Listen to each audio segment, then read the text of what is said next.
Laskujeni mukaan meidän tontilla on 30 oleskelupaikkaa. Niitä on joka vuosi aina tehty lisää, mutta emme koskaan ehditä niissä oleskelee.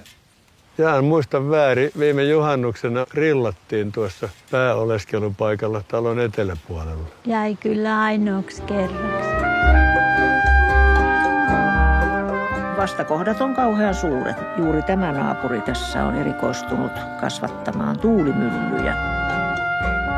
Mie olen se, joka täällä raadan aamusta iltaan ja teen yleensä kaikki nämä käytännön asiat. Me ollaan oltu kohta 46 vuotta naimisissa. Ja meillä on haaveena, että oltaisiin 80 vuotta.